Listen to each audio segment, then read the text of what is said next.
ជួបស្រីបោកប្រាំមនុស្សប្រងតែងអញចឹងខ្ញុំស្រីស្មោះយកចិនតុងដាក់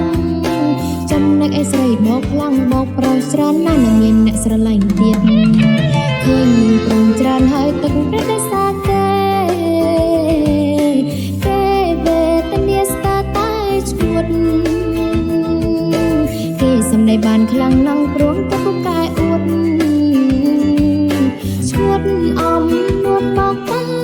ប្រងចិត្តភ្នែកចេញត្រង់ត្រូវពេកនេះបងចែងមកស្រីហើយគុំយំអីបងអើយគិតតែបីដែរថ្មីអូនប្រាប់បងមិនជឿបងនិយាយអូនហើយអូននេះទឿគុំមករំខានក្តីសាច់ថ្លៃសំខាន់តែមែនតែនអាមិត្តនោះដែរស្មងសនឹងអ្នកដែលសំដែលក៏ហេតុអ្វីគេបានរត់ថ្លៃគេចាំពុនចេញពោចេះសំដែងក៏ហងប្រងដើរបោកគេរាល់ថ្ងៃហេតុពេលប្រប្រមិនលងជឿគេទៀត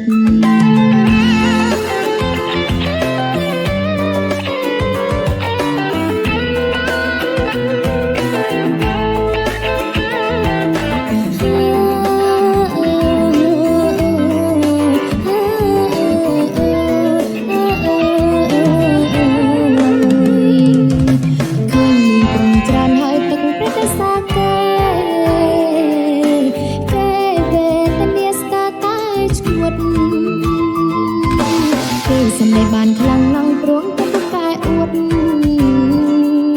ឈួតអំនួតបោកតែប្រង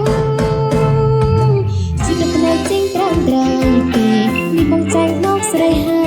យគុំយំអីបងអើយគិតតែបីដែរថ្មី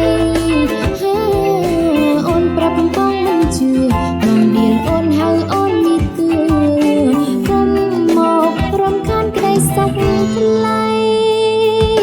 សំខាន់តែមែនតែនអាមិត្តនោះដែរស្មងស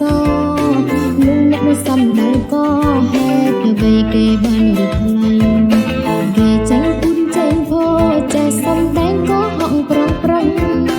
ដើរបោកគេរាល់ថ្ងៃហេតុពេលប្រមិនលងជឿគេទៀត